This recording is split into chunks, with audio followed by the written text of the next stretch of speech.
Welcome to our 2020-2021 financial aid presentation. We're going to go over the basics of financial aid and what you need to know for this upcoming school year.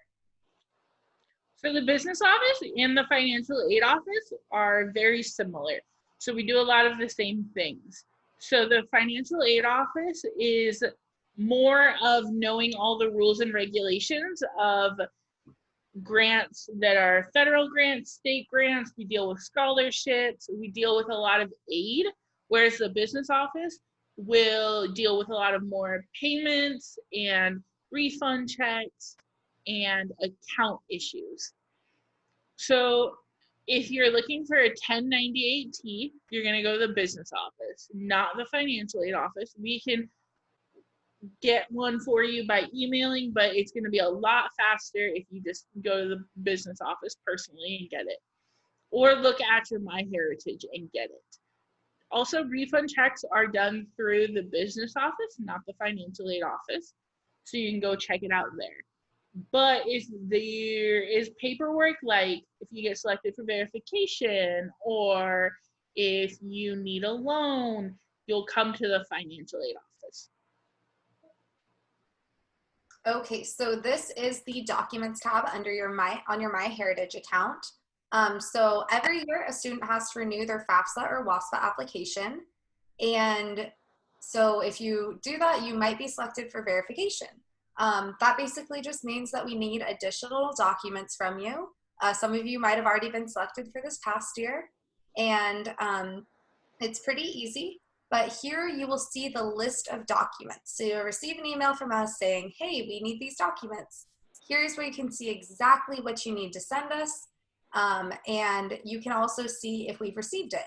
So you might have thought that you have already turned in the document. There's always a chance that it might have gone to the wrong email or the wrong department.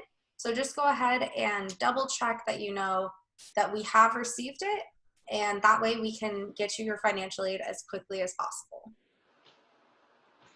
So at the same place that is located, there is the awards that you have received. So once you sign your award letter, it will all show up here. So it'll tell you how much aid in all your grants, your scholarships. It will break down between fall and spring how much you're getting, and then it will total everything. So you know exactly how much you're getting, so you can plan based on all of your fees. There's art fees, lab fees. If you need to buy books, this will tell you if you're getting a refund check or not. So this is a great place to look.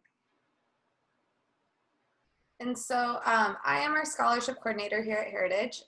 There are some Heritage full tuition scholarships. Some of you might already be recipients. There are some of the scholarships that you had to apply for before you accepted all your awards, before you got to Heritage. But there are also others like the Dream Scholarship that you can apply for while you're already attending Heritage. So it's definitely worth it to look at our scholarship page and look at those to see if maybe for next year you might be eligible. There are also quite a few outside scholarship resources. So any scholarships that don't come directly from the school are the ones that you apply for yourself. Here are a lot of the websites that you can go and look at them. And if you ever have any questions or need any information for the scholarship, need somebody to read over your application, your essay, anything, feel free to contact me and I would be more than happy to do so. And then I'm the WorkStudy coordinator, so if you do have any questions about WorkStudy, I'll be more than willing to help you. We have positions on and off campus. A lot of our students prefer the on-campus ones just because it is a lot more convenient for them. I know a lot of students that are work studies that don't drive or don't have their own car, so it's hard for them to go from classes to work and then maybe back to classes or vice versa. Whereas if you have an on-campus work study position, you can just leave work, go to class, walk back across campus, and maybe go back to work. It is a lot more convenient. Also, the supervisors of the work study positions are a lot more flexible. So if you do, let's say you have a huge test coming up and you're like, I need to study for this test, like I don't think I can come in today. A lot of supervisors are okay with that, as long as you communicate that with them. It is a job Sorry about So that. it's $13.50 an hour. So the max you can work per week is 19 hours. So for a full semester, that'd be $4,104. Okay, and then federal loans. So some of you might already have decided to take out loans. Some are waiting to see if you might want to take them out in the middle of the semester. Some have decided not to take out any loans.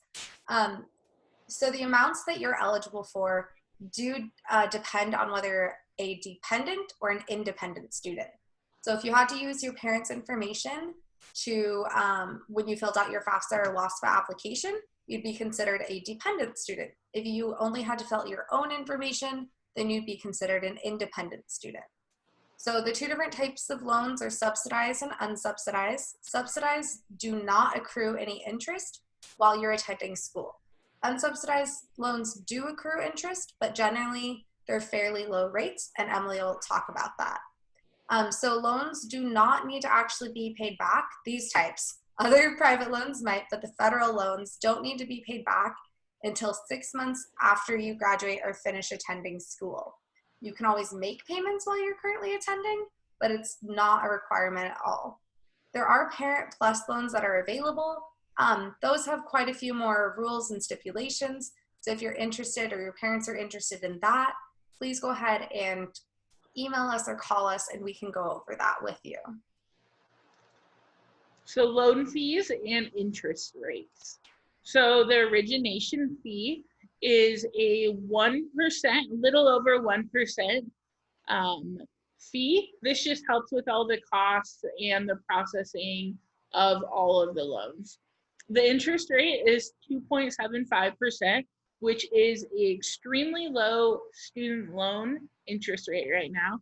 I think it's the lowest in the last 10 years at least. It's normally up over 5%.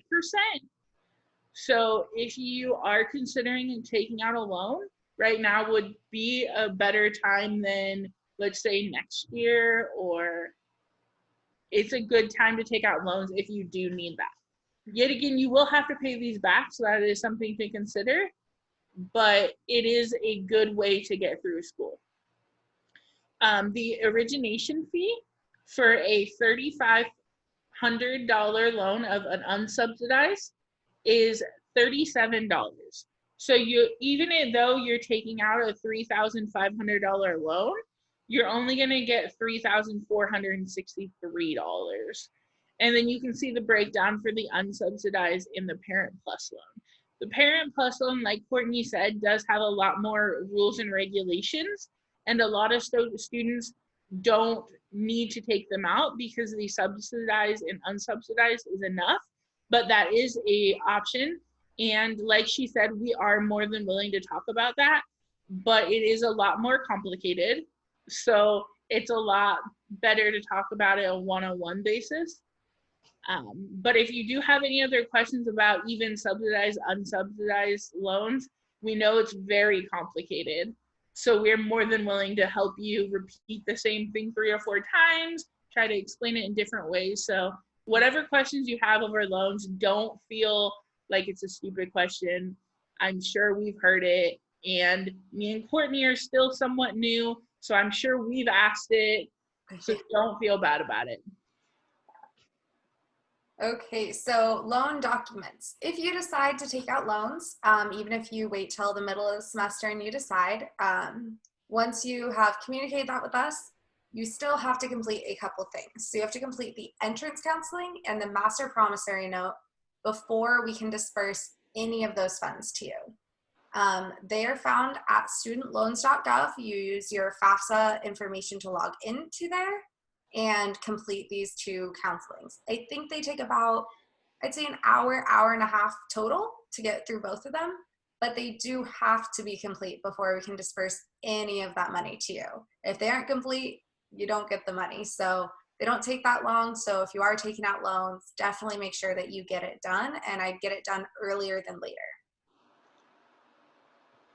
So SAP is a suspension process. So if you do not pass all your classes, your GPA is below a 2 point, you drop classes, You have to apply for an incomplete class. All of that is going to affect your aid. And if you do not take care of this, then you will not be getting aid further. So let's say you get put on SAP in fall, you're not getting any aid for spring.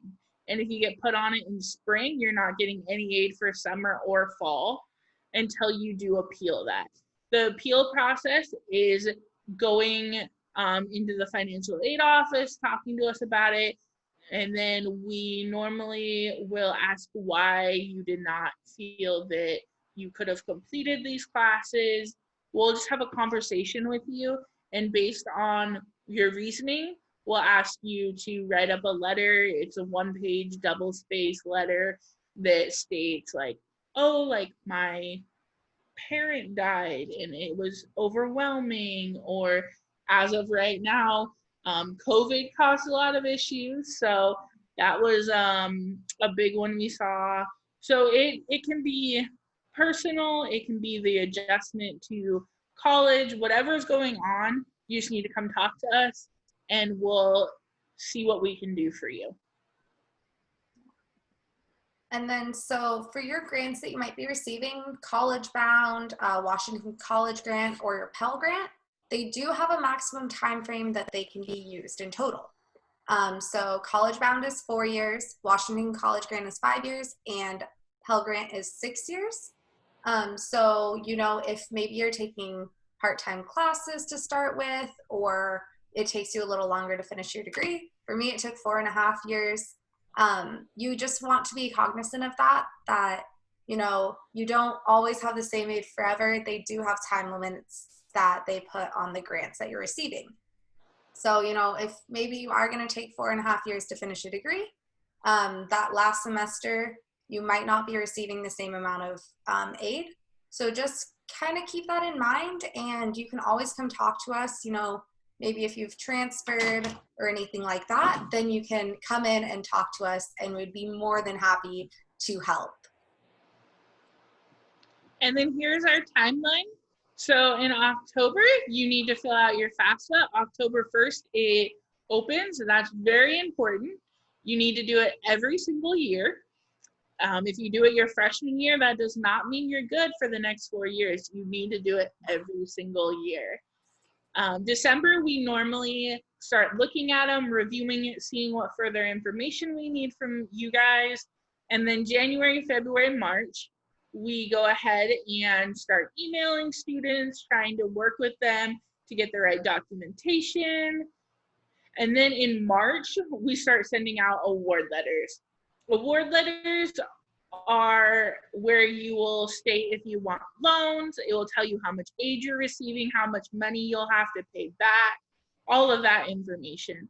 So a lot of students get award letters the end of March, beginning of April, but there's a lot of students that don't email us back, don't work with us, so they don't get award letters. So even if you're like, my friend got an award letter, why have I not gotten one? It's probably because you're missing documents and we haven't finished everything because you're either not responding to us, we don't have the right documentation, there's something going on with your account that we can't resolve on our own. So we need you to cooperate with us and get us the right information so we can get you an award letter to help pay for school. And then, so thank you for attending our presentation. If you have any questions whatsoever, maybe you haven't gotten an award letter yet, go ahead and email us or call us. There's a chance for missing your documentation. So it's generally a pretty easy fix. Just email us, call us with any questions, and we are more than happy to help. You just have to get in contact with us. Thanks so much. Bye. Bye.